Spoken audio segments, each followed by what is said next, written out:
mulia karena kemuliaan yang Allah berikan. Mudah-mudahan kita di akhirat diberikan kemuliaan oleh Allah Subhanahu wa taala. Bapak-bapak, ibu-ibu, para hadirin yang hadir niki, ada yang panas dalam? Yang panas dalam ada nggih, Pak? Masya Allah. Akhir-akhir ini di Jogja mataharinya dua. Di Jogja mataharinya nopo? Ada dua. Gitu. Panas, Masya Allah. Saya mengenang masa-masa dulu pas masih kuliah di Afrika. Itu siangnya di Jogja akhir-akhir ini itu seperti subuh di sana, Pak. Jadi kita subuh panasnya 40 derajat. Itu subuhnya. Ya jenengan kira-kira mawon niku. Siangnya kira-kira berapa niku? Ya kisaran itulah. Kisaran ya 50, 49, 51. Alhamdulillah. Makanya saya dulu pas masih awal kuliah, sebulan pertama itu setiap malam, setiap subuh mimisan, keluar darah, saking panasnya, karena belum terbiasa. Tapi lama kelamaan akhirnya biasa. Kita kalau jalan ke kampus itu, Pak, pas musim panas itu kepala kita ditaruh handuk basah. Jadi handuknya dibasahi, handuk kecil itu dibasahi, ditaruh di kepala. Jalan sampai di kampus, handuknya udah kering, Pak. Udah keras, bukan kering, keras. Kiring keras itu. Masya Allah, itu masa-masa dulu. Gitu. Makanya saya akhir-akhir ini saya seperti nostalgia. Merasa, oh Masya Allah, ini yang saya rasa dulu. Sekarang di Indonesia, Masya Allah, dengan perubahan iklim yang ada, dunia makin panas, kita hanya bisa berharap kepada Allah. Mudah-mudahan kita dilindungi oleh Allah Subhanahu wa taala. Hadirin yang dirahmati Allah, melanjutkan apa yang sudah kita kaji dari sirah Nabi Muhammad sallallahu alaihi wasallam. Pengkajian kita berakhir kemarin tentang perang Badar. Jadi perang Badar ini kalau yang terkenalnya itu adalah perang pertama yang terjadi di zaman Rasulullah sallallahu alaihi wasallam. Tapi ternyata ada perang yang lain, perang Waddan namanya, yang mana perang ini yang pertama kali terjadi tapi tidak jadi terjadi.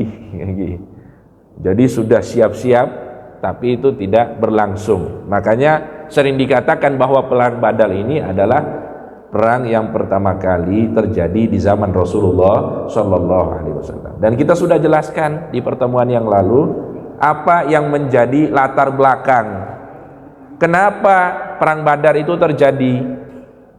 Kalau bapak-bapak, ibu-ibu masih ingat, perang Badar itu terjadi dikarenakan keinginan kaum muslimin untuk mengambil harta-harta mereka dari kaum musyrikin. Karena ketika orang-orang muhajirin, penduduk Mekah, hijrah dari Mekah ke Madinah, mereka meninggalkan rumah-rumahnya, aset-asetnya ditinggalkan, harta-hartanya ditinggalkan, bahkan sebagian dari mereka keluarganya juga ditinggalkan. Karena apa? Karena mereka memenuhi perintah Nabi Muhammad sallallahu alaihi wasallam. Mereka ingin hijrah karena diperintahkan oleh Nabi. Kalau bawa banyak barang itu nanti susah di jalan. Apalagi untuk keluar dari Mekah saja itu sulit. Harus sembunyi-sembunyi. Makanya apa? Setelah mereka dapat informasi bahwa Abu Sufyan, dalam hal ini beliau adalah termasuk pimpinan orang-orang kafir Quraisy pada saat itu, sedang melintas dengan hasil dagangannya dari Syam. Jadi dari Syam, dari Suria, dari Palestina sekarang niki, itu perjalanan dari Syam menuju Mekah. Pasti lewat Madinah. Mereka dapat informasi bahwa Abu Sufyan sedang membawa kafilah dagang. Di situ ada hasil perdagangan orang-orang Quraisy. Ayo kita sama-sama mengambil dari bagian dagang itu sebagai ganti harta-harta yang kita tinggalkan di Mekah. Jadi cikal bakalnya dari situ. Jadi mau mengganti. Soalnya ini kita rugi. Dan hal itu diizinkan oleh Nabi Muhammad sallallahu alaihi wasallam. Karena orang-orang kafir Quraisy pada saat itu mereka mengambil secara paksa harta-harta kaum muslimin. Hadirin yang dirahmati Allah, kemudian setelah informasi itu mereka dapatkan, mereka sudah siap-siap untuk mencegat kafilah dagang ini, mengambil secukupnya aja, pokoknya secukupnya sesuai dengan apa yang mereka tinggalkan. Ternyata informasi tentang pencegatan mereka ini sudah diketahui juga oleh Abu Sufyan. Nah, makanya ini banyak pembocoran-pembocoran rencana rahasia pada saat itu. Kalau bahasa kita mungkin zaman sekarang nih seperti intel, ada intelnya. Jadi ada intel. Kafilah Abu Sufyan ini setelah mendengarkan kabar bahwa Rasulullah SAW bersama para sahabat ingin mencegat dia langsung mengirim utusan ke Mekah mengabarkan bahwa kami sedang terancam, barang-barang dagangan ini akan diambil oleh kaum muslimin. Ketika informasi ini sampai kepada pembesar-pembesar Mekah pada saat itu, mereka langsung bersiap-siap untuk memerangi Rasulullah sallallahu alaihi wasallam. Maka mereka berangkat dengan jumlah tentara pada saat itu dikatakan ada 1000 tentara, sedangkan kaum muslimin hanya 313 atau 314 sebagaimana di dalam riwayat.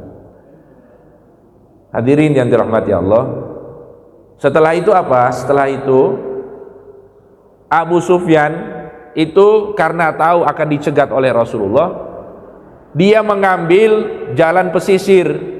Jadi tidak lewat Madinah, tidak lewat dekat Madinah, dia memilih jalan pesisir. Kalau sekarang lewat Jeddah, jadi lewat Jeddah, lewat pesisir, Laut Merah, lewat situ, kemudian akhirnya dia lolos sampai ke Mekah. Jadi barang dagangan mereka aman, selamat. Sudah sampai di situ, Abu Sufyan yang dalam hal ini yang mengabarkan orang-orang kafir Quraisy untuk menolong mereka, mengabarkan lagi kepada orang-orang kafir Quraisy, wahai para pembesar Quraisy, ini barang dagangannya sudah selamat. Barang dagangannya apa? Sudah selamat. Ayo sekarang kembali lagi ke Mekah, tidak perlu ke Madinah lagi, karena barang-barang dagangan kita ini sudah selamat. Tapi karena kesombongannya orang-orang kafir Quraisy pada saat itu, mereka tetap maksa. Kalau sudah keluar, pantang mundur. Kalau bahasanya nih, kalau sudah masuk sudah keluar itu pantang mundur. Nah, di antaranya berkata ini Abu Jahal. Abu Jahal ini dedengkotnya kafir Quraisy. Dia berkata, wallahi, demi Allah, sumpah juga, demi Allah. Jadi orang-orang kafir Quraisy itu mereka menyembah Allah dan menyembah selain Allah. Jadi dia bersumpah, wallahi, demi Allah, la narji'u, kita tidak akan pulang hatta narida Badron, sampai kita sampai di Badar, di tempat yang bernama Badar. Jadi Badar itu nama tempat. Fanuqimu alaihi thalathan, terus kita akan bermukim di situ 3 hari. Fananharul juzur wa nut'imut ta'am, kita akan menyembelih onta-onta, kemudian kita akan makan-makan di situ. Wanastil khumur, dan kita akan minum arak. Wah, mabuk-mabukan maksudnya. Wa tazib wa ta'zafu alainal qiyan, kemudian nanti ada wanita-wanita yang nyanyi sambil nari. Nanti maksudnya ada biduannya. Ini keadaan jahiliyah nih, Pak. Jadi sambil minum-minum, joget-joget, ada biduannya. Wa tasma'u binal Arab, tujuannya apa? Supaya orang-orang Arab selain suku Quraisy itu tahu dan mendengar bimasirina wa jam'ina, ya, dengan apa yang sudah kita lakukan ini, perjalanan kita dan kumpulan kita yang jumlahnya 1000 orang ini, fala yazaluna yahabunana. Tujuannya itu supaya orang-orang Arab yang di sekitaran Quraisy itu segan, takut kepada orang-orang Quraisy. Jadi ini istilahnya mau gertak. Ayo kita tunjukkan kekuatan kita. Ini kata Abu Jahal. Hadirin yang dirahmati Allah, singkat cerita, orang-orang kafir Quraisy ini mereka sudah sampai di Badar dan mereka sudah bermukim di situ. Informasi tentang kedatangan orang-orang kafir Quraisy yang siap menyerang Rasulullah SAW bersama para sahabat ini sampai kepada Rasulullah. Sedangkan keadaannya beda. Orang-orang kafir Quraisy memang mereka keluar tujuannya untuk berperang. Sedangkan Rasulullah SAW mereka keluar hanya untuk mengambil jatah harta mereka. Artinya tidak ada persiapan perang. Bahkan dikatakan satu onta itu dinaiki 3 orang. Saking kurangnya persiapan, Pak. Yang bawa pedang ya siapa? Cuma palingan pedang-pedang kecil. Yang panah tidak ada, pasukan panahnya tidak ada, pasukan pedangnya tidak ada, pasukan tombaknya tidak ada. Jadi serba terbatas. Makanya ini kalau bisa dikatakan peperangan yang tidak berimbang, jumlahnya beda jauh. Orang kafir Quraisy itu 1000 orang, orang muslim hanya 300 orang. Persiapan perangnya mereka itu sangat mapan, sedangkan persiapan perangnya kaum muslimin itu sangat sedikit dan kurang. Hadirin yang dirahmati Allah. Sudah. Kemudian Rasulullah SAW itu juga pergi ke Badar. Setelah diskusi dengan para sahabat. Mungkin jenengan masih ingat, ya. Jadi Rasulullah SAW itu diskusi dulu dengan para sahabat. Gimana ini? Dipanggil orang Mekah dari kaum Muhajirin, dipanggil juga orang Madinah dari kaum Ansor. Diskusi Rasulullah SAW. Tidak otoriter, tidak langsung bilang, ini Allah wahyukan kepada saya. Ini kalau bahasa otoriter kan gini, kita harus perang. Seharusnya ya kayak gitu ya, bisa aja Rasulullah SAW. Tapi Rasulullah mengajarkan kita sifat demokratis. Beliau itu mengumpulkan kepada para sahabat, kemudian rapat dulu. Yang kemarin kita contohkan Pak Eko ya. Jadi rapat keberangkatan haji. Ini jamaah Masjid Al-Iqbal insya Allah mau haji akbar. Misalnya ini contoh yang kemarin nih Pak. Intinya apa? Intinya Rasulullah SAW itu sudah punya ide, mau rapat itu sudah ada, yang diinginkan oleh Rasulullah sudah ada, karena sudah turun wahyu. Tapi beliau mau mengajarkan kepada kita, menjadi seorang pemimpin itu harus demokratis, jangan otoriter. Dipanggil, dimintai pendapatnya satu persatu oleh Rasulullah SAW. Ditanya dulu orang Mekah, gimana pendapat kalian? Kami ikut engkau wahai Rasulullah. Orang Madinah gimana? Kami juga wahai Rasulullah. Bahkan katanya kalau misalnya Rasulullah SAW masuk ke dalam lautan, kami ikut masuk katanya. Masya Allah, ini orang Madinah. Jadi pasukan berani mati ini. Wah sudah, semuanya mereka sudah serahkan kepada Rasulullah SAW. Setelah itu, setelah dapat kabar itu, Rasulullah langsung mengatakan bahwa keputusan kalian ini sesuai dengan apa yang difirmankan oleh Allah Subhanahu wa ta'ala. Dikabarkan oleh Allah bahwa memang kaum muslimin akan menang meskipun jumlah mereka sedikit dan meskipun persiapan perangnya juga terbatas, tapi Allah akan menangkan kaum muslimin. Sampai dikatakan Rasulullah SAW ketika sampai di Badar itu menunjuk-nunjuk tempat gini, bapak-bapak, ibu-ibu, ini tempat matinya Abu Jahal, ini tempat gitu, ini nanti yang meninggal ini, yang mati di sini ini. Dikatakan di dalam riwayat semua tempat yang ditunjuk oleh Rasulullah sallallahu alaihi wasallam sesuai dengan apa yang ada, tidak bergeser sedikit pun, bahkan sejengkal. Abu Jahal yang matinya di situ, sesuai dengan tempat yang ditunjuk oleh Rasulullah sallallahu alaihi wasallam.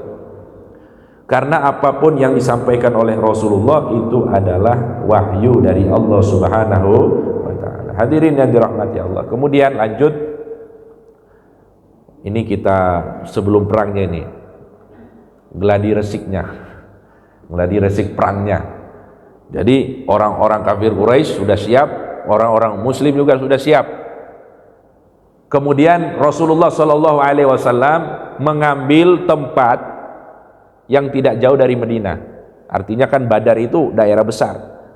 Nah, beliau itu mengambil tempat yang agak jauh, yang dekat dengan Madinah, jauh dari musuh. Terus ada sahabat bertanya, wahai Rasulullah, namanya Hubbab bin Munzir, ya Rasulullah, ara'aita hadzal manzil amanzilan anzalakahullahu laisa lana an nataqaddama wa la nata'akhkhar anhu am huwa ar-ra'yu wal harbu wal makidah. Ditanya, wahai Rasulullah, penempatan kita ini kita kan pasukan kaum muslimin ini, kita di sini ini apakah sesuai dengan wahyu Allah? Artinya jenengan dapat wahyu dari Allah, kita di sini, jangan maju, jangan mundur, sudah di sini aja. Ini pertanyaan dari seorang sahabat yang ahli perang, ahli strategi. Apakah ini wahyu dari Allah atau ini strategi jenengan, wahai Nabi Muhammad sallallahu alaihi wasallam, strategi perang? Maka dijawab oleh Nabi bahwa ini adalah strategi perang. Allahumma shalli ala Muhammad. Hadirin yang dirahmati Allah. Setelah mendengar hal itu, sahabat langsung mengatakan, ini sahabat ini langsung bilang begini, kalau begitu wahai Rasulullah, bagusnya kita jangan di sini. Kalau mau strategi bagus, kita jangan di sini. Kita agak maju, wahai Rasulullah. Agak maju. Kan di Badar ini kan ada sumur-sumur air. Nah, sumur-sumur air ini kita posisinya strategis sekali. Kalau kita berada di belakang, di depan ini banyak sumur-sumur air. Bagusnya kita maju, dan setiap kali kita ketemu dengan sumur, kita tutup sumurnya. Ketemu sumur, ditutup sumurnya, sampai ada sumur terakhir di hadapan para musuh. Nah, kita di situ. Nonton nggih, Pak? Jadi tujuannya apa? Supaya persediaan air musuh itu terbatas. Tapi kalau kita misalnya jauh, mereka nanti dapat sumber air yang banyak. Nah, makanya sumber airnya ini kita eksploitasi, kita tutup, biarkan air itu hanya untuk kaum muslimin. Ini strategi perang. Maka hal itu disetujui oleh Nabi Muhammad sallallahu alaihi wasallam, dan mereka pun ya menjalankan apa yang diusulkan oleh Hubbab bin Munzir. Ini juga pelajaran untuk kita semuanya, para hadirin, bahwa ya pemimpin itu harus demokratis. Jangan harus apa yang saya katakan, harus apa yang saya putuskan. Bagusnya itu memang diskusi, mencari yang terbaik. Meskipun Rasulullah SAW itu sebenarnya apapun yang dilakukan, yang dikatakan oleh Rasulullah itu semuanya sudah berdasarkan wahyu dari Allah Subhanahu wa taala. Hadirin yang dirahmati Allah, kemudian ini sudah siap-siap ini. Sudah siap-siap berperang. Singkat cerita, perang terjadi. Tapi pada saat itu di perang Badar ini Rasulullah SAW tidak turun di medan perang. Beliau itu diamankan oleh para sahabat, dibuatkan seperti ada kalau istilahnya nih, kayak kelambu gitu. Apa istilahnya? Aris, kemah. Ada kemah untuk Rasulullah sallallahu alaihi wasallam. Jadi sahabat itu berperang, Rasulullah itu di kemah. Dan ini atas perintah sahabat, atas permintaan sahabat. Sahabat itu pingin Rasulullah selamat.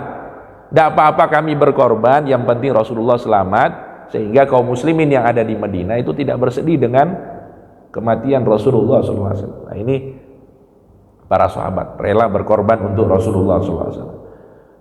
Nah, di kemah itu Rasulullah SAW beliau itu berdoa kepada Allah Subhanahu wa taala. Sepanjang perang itu terjadi, perang Badar, Rasulullah SAW itu berdoa dengan sungguh-sungguh, sampai dikatakan beliau itu mengangkat tangan dan selendangnya itu jatuh berkali-kali. Jadi selendangnya Rasulullah itu pas beliau angkat tangan berdoa itu jatuh, diangkat lagi oleh Sayyidina Abu Bakar As-Siddiq, dipakaikan lagi, jatuh lagi, sampai doanya Rasulullah SAW ini membuat sahabat Abu Bakar itu terenyuh. Ini kok kenapa Rasulullah jadi seperti ini? Maka dipeluklah Rasulullah SAW dari belakang, kemudian ditenangkan oleh Sayyidina Abu Bakar As-Siddiq dan disampaikan bahwa janji Allah Subhanahu wa taala itu pasti akan ditepati oleh Allah Subhanahu wa taala. Hadirin yang dirahmati Allah. Ini kalau kita lihat sekilas, padahal Rasulullah sallallahu alaihi wasallam itu sudah dijanjikan oleh Allah bahwa kaum muslimin akan menang. Nggih napa mboten? Kaum muslimin pasti akan menang. Bahkan Rasulullah tahu ini yang akan meninggal, ini nama-namanya tahu Rasulullah, tempatnya juga diketahui oleh Rasulullah. Tapi kenapa Rasulullah berdoanya itu sangat dahsyat, sampai sekilas kita lihat seakan-akan Rasulullah tidak yakin kepada Allah. Sekilasnya seperti itu, sampai diingatkan oleh Sayyidina Abu Bakar, cukup wahai Rasulullah, jangan seperti ini, pasti Allah akan tepati janjinya. Hadirin yang dirahmati Allah. Ya, tapi tidak mungkin satupun dari kita berani mengatakan bahwa Rasulullah tidak yakin sama Allah, nggih. Tidak mungkin. Itu imannya langsung rontok imannya. Yang mengatakan bahwa Rasulullah SAW itu tidak beriman atau tidak yakin sama Allah. Na'udzubillahi min dzalik. Nah, di sini dijelaskan oleh para ulama kenapa sikapnya Rasulullah demikian. Ini tidak menandakan bahwa Sayyidina Abu Bakar lebih mulia daripada Rasulullah. Tidak mungkin, karena Rasulullah ini adalah semulia-mulianya makhluk Allah Subhanahu wa taala. Imannya yang paling kuat, takwanya yang paling kuat ya Rasulullah. Tapi kenapa seperti itu? Dikatakan oleh para ulama bahwa sahabat Abu Bakar itu melihat janjinya Allah. Saya ulang lagi nggih. Sahabat Abu Bakar itu melihat janjinya Allah. Sedangkan Rasulullah Shallallahu alaihi wasallam beliau melihat Allahnya. Beda nggih, Pak? Beda nggih? Yang dijanjikan dengan yang menjanjikan. Rasulullah memandang Allah. Innallaha ala kulli syai'in qadir. Sesungguhnya Allah Maha Kuasa atas segala sesuatu. Allah Maha Kuasa. Makanya meskipun sudah dijanjikan oleh Allah, Rasulullah tetap memandang Allah bahwa Allah Maha Kuasa. Apa yang sudah ditetapkan Allah itu bisa diganti oleh Allah.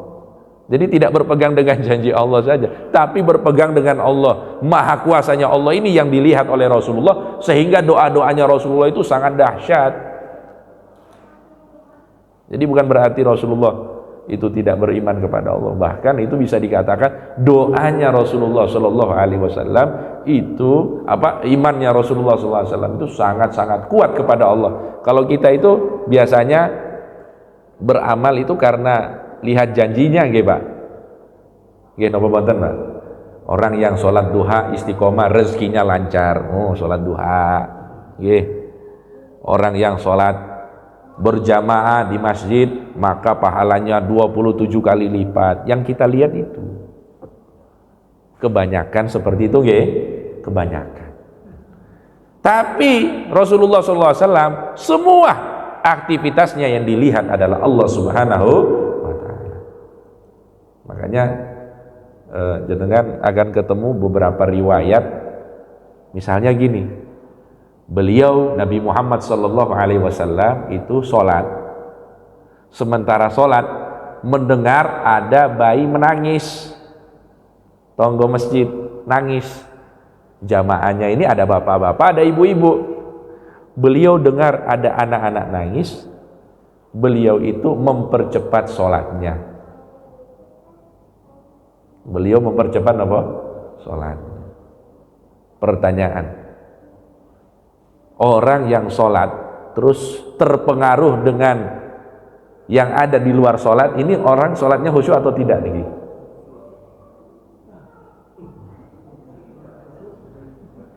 Khusyuk atau enggak Pak nih? Hah? Khusyuk atau enggak nih? Khusyuk. Hah?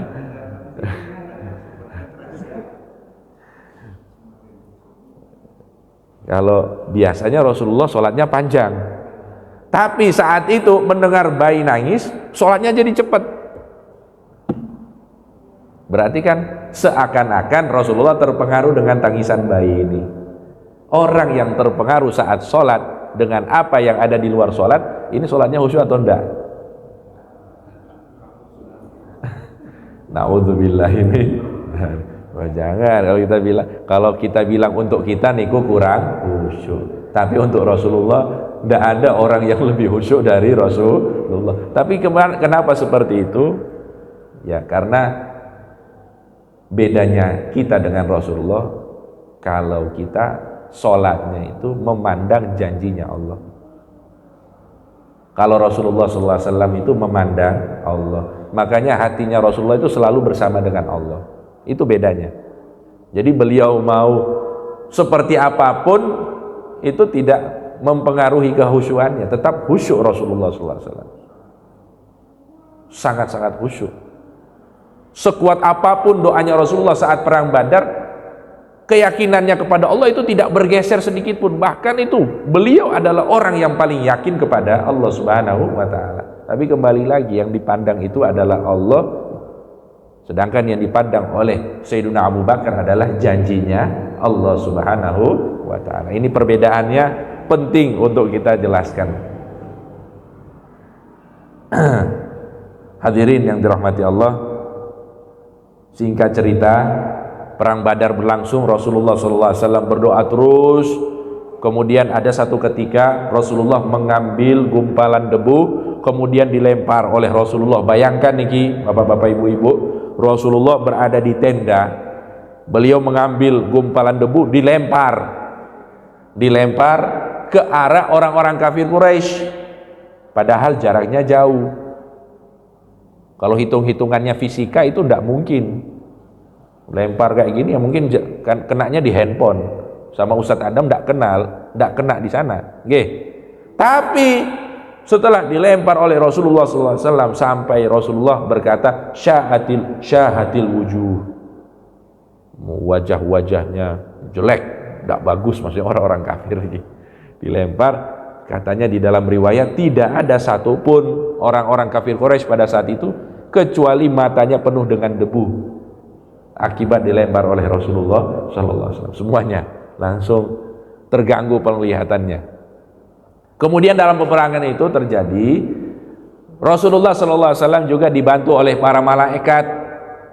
Jadi peperangan itu memang tidak berbanding, tapi ada bantuan dari bala tentara malaikat, sehingga dikatakan ada sebagian sahabat lagi perang niki, lagi perang, lihat ada orang kafir Quraisy tidak tersentuh, tiba-tiba kepalanya melayang. Lagi berperang, padahal belum berhadapan niki, belum perang, belum hadap-hadapan main pedang niki, tiba-tiba kepalanya terbang. Ini dari mana ini? Ternyata di situ ada malaikat. Jadi tentara malaikat juga ikut di dalam peperangan tersebut. Dan ini disebutkan di dalam surat Al-Anfal. Kalau jenengan baca surat Al-Anfal, di situ ada penjelasan tentang perang Badar, di mana Allah Subhanahu wa Ta'ala menurunkan para malaikat membantu kaum muslimin. Hadirin yang dirahmati Allah, kemudian setelah itu orang-orang kafir Quraisy mereka mengalami kekalahan. Dari kaum muslimin yang meninggal ada, tapi dari mereka yang meninggal banyak. Dikatakan jumlahnya 70 yang meninggal, 70 yang disandra. Berarti perang Badar ini kemenangan bagi orang-orang muslim. Hadirin yang dirahmati Allah. Nah, kemudian apa? Setelah kemenangan ini Rasulullah SAW mendoakan para pejuang Badar. Pejuang Badar itu didoakan oleh Rasulullah. Doanya Rasulullah mustajab ya. Dikatakan bahwa orang-orang yang menghadiri perang Badar ini, dosa-dosanya yang ada di masa yang akan datang itu tidak akan mempengaruhinya. Artinya mereka ini insya Allah sudah tercatat sebagai orang-orang yang akan diampuni oleh Allah Subhanahu wa ta'ala. Bagi orang Badar ini orang-orang pilihan Allah. Karena susah Pak. Jenengan jangan bayangkan perang Badar itu enak. Perangnya di bulan Ramadan, pas haus-hausnya, musim panas, terus perang lemah, jumlahnya sedikit. Wah, Masya Allah, memang diuji benar oleh Allah Subhanahu wa ta'ala. Jadi ini saja insya Allah yang kita bahas pada kesempatan ini. Mudah-mudahan ada manfaat untuk kita semuanya, dan mari kita sama-sama berdoa kepada Allah Subhanahu wa ta'ala. Mudah-mudahan kita semuanya dimuliakan oleh Allah Subhanahu wa ta'ala dengan mempelajari sejarah kehidupan Nabi Muhammad sallallahu alaihi wasallam. Kita bisa lebih semangat untuk menghidupkan ajaran-ajaran Rasulullah dan mengamalkan akhlak-akhlaknya Rasulullah sallallahu alaihi wasallam. Amin ya rabbal alamin. A'udzu billahi minasyaitonir rajim. Bismillahirrahmanirrahim. Alhamdulillahirabbil alamin. Allahumma shalli wa sallim wa barik ala sayyidina Muhammadin wa ala alihi wa sahbihi ajma'in. Allahumma taqabbal minna innaka antas samiul alim wa tub alaina innaka antat tawwabur rahim bi rahmatika ya arhamar rahimin. Rabbana atina fid dunya hasanah wa fil akhirati hasanah wa qina adzaban nar. Sallallahu ala sayyidina Muhammadin wa ala alihi wa sahbihi wasallam walhamdulillahi rabbil alamin. Wassalamu alaikum warahmatullahi wabarakatuh.